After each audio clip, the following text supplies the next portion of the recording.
Previous ক্লাসে আমরা 6টা নিয়মের উপরে অ্যাক্টিভ থেকে প্যাসিভ করছিলাম। আজকের ক্লাসে আমরা খুব ইজিলি প্যাসিভ থেকে অ্যাক্টিভ করব। পরীক্ষাতে অ্যাক্টিভ থেকে প্যাসিভও দেয়, আবার প্যাসিভ থেকে অ্যাক্টিভও দেয়।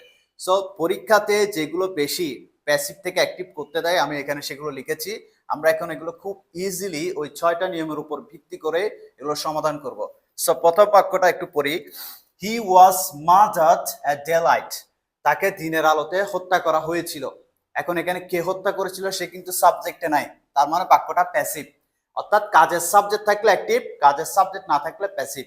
তো আমাদেরকে যখন এটাকে অ্যাক্টিভ করতে হবে আমাকে কাজের সাবজেক্ট আনতে হবে, অর্থাৎ মার্ডার কে করছে সেই সাবজেক্টটা আনতে হবে। পরীক্ষাতে অনেক সময় বাই দিয়ে দেয়, বাই পিপল থাকে, বাই হিম থাকে, কিন্তু পরীক্ষাতে যদি বাই হিম বা বাই পিপল অর্থাৎ সাবজেক্ট যদি দেওয়া না থাকে তখন আমরা কিভাবে করব। তো হি ওয়াজ মার্ডারড এট ডে লাইট, তাকে কে মারছে আমরা জানি না, এই জন্য আমরা এখানে সামওয়ান ইউজ করব। কি ব্যবহার করব? সামওয়ান ইউজ করব, সামওয়ান। ওকে, আমরা সাবজেক্ট পেয়ে গেছি, আমরা এখানে সামওয়ান ব্যবহার করলাম। এখন এখানে দেখি অ্যাক্টিভ স্ট্রাকচার কি, সাবজেক্ট, আমরা সাবজেক্ট লিখছি, তারপরে V2 মানে ভার্বের past form then object. So আমরা এখানে মার্ডার, এটা ফার্স্ট ফর্মে আছে, আমরা মার্ডারটা লিখে ফেলি। ওকে, সামওয়ান মার্ডারড, কাকে মার্ডারড? হিটা অবজেক্টে গেলে হিম হয়ে যাবে। Someone murdered him at daylight, at daylight.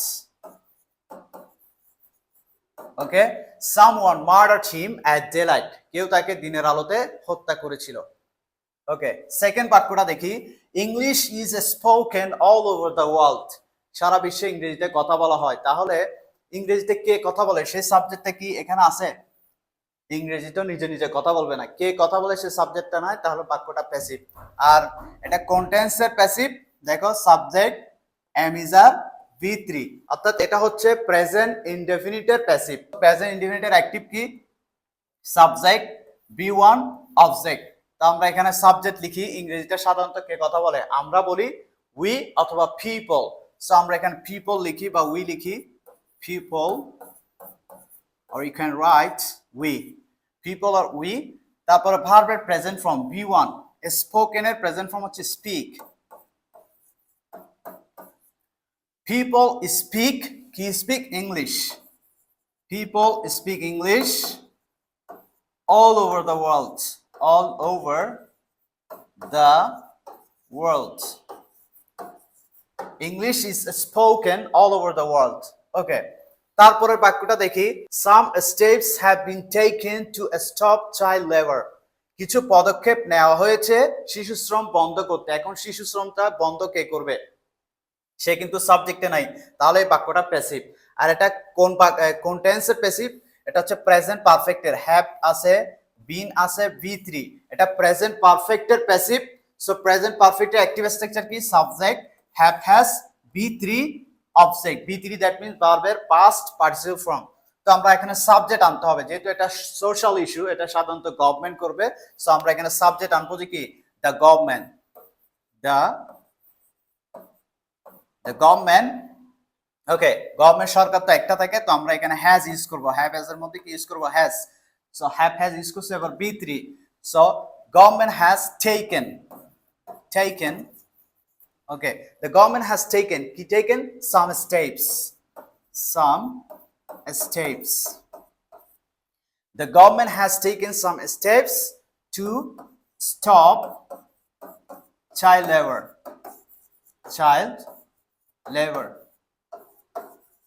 okay, the government has taken some steps to stop child labor. Okay, এরপর বাক্যটা দেখি। this ship was burned, পুরানোর কাজটা কে করে? burnt, পুরানোর কাজটা কে করে? আগুন করে। আমার সেই সাবজেক্টটা আনতে হবে। এটা কন্টেন্স, এটা ফার্স্টের প্যাসিভ, আমরা ফার্স্টের অ্যাক্টিভে করব। ফার্স্টের অ্যাক্টিভ স্ট্রাকচার কি? Subject, V2 object. সো আমরা এখানে ফায়ার লিখবো আগে, ফায়ার। ওকে, যে কাজটা করছে সেই সাবজেক্টটা আনছি, ফায়ার। তারপর ভার্বের first form burned, fire burned this sheep.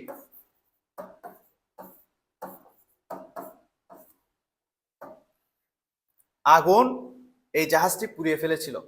ওকে, বোঝা গেছে? এরপরে দেখো, any answer in the exam should not be elaborated. কোনো উত্তর তোমার প্রসারিত করা, বড় করা উচিত নয়। সো কোনো উত্তর পরীক্ষাতে বড় করা উচিত নয়, অহেতুক বড় করা উচিত নয়। সো এটা কোনটেন্স, দেখো এটা ফিউচার ইনডিফিনিটের প্যাসিভ। দেখো any answer in the exam, এটা হচ্ছে subject, should not be elaborated, should তারপর বি আছে পারবে ভিতরি ফ্রম, অর্থাৎ এটা ফিউচারের প্যাসিভ। আমাদেরকে ফিউচারে অ্যাক্টিভ করতে হবে, সাবজেক্ট আনবো শুড বি ওয়ান অবজেক্ট। এখন পরীক্ষাতে আনসার কারা করে? স্টুডেন্টসরা।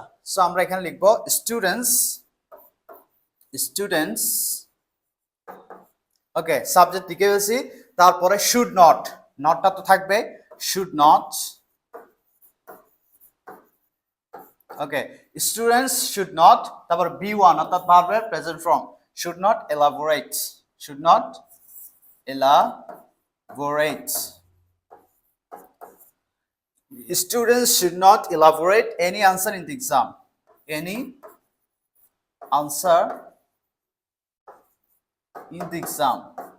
In the exam. Okay.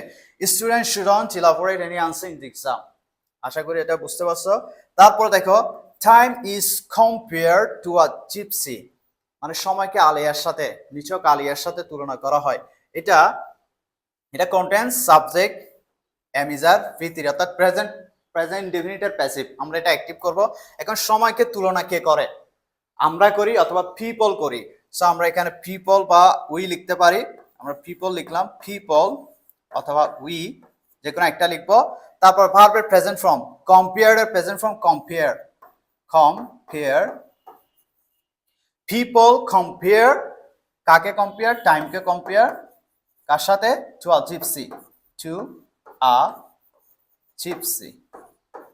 Okay, people compare time to a gypsy, বুঝা গেছে?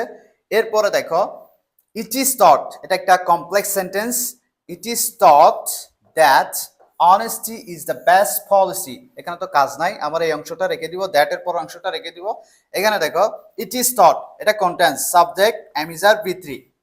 ওকে, তো এই ধরনের বাক্য যদি তোমাদেরকে প্যাসিভ থেকে অ্যাক্টিভ করতে দেয়, একই নিয়মে করবে। সেটা কি দেখো, প্রথমে আমার কি আনতে হবে? Subject b one object. তাহলে ইট ইজ থট, এখন কে চিন্তা করে?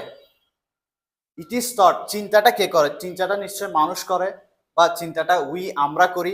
তো আমি এখানে পিপল লিখবো, পিপল, পিপল সাবজেক্ট লিখে ফেললাম, এরপর বি ওয়ান।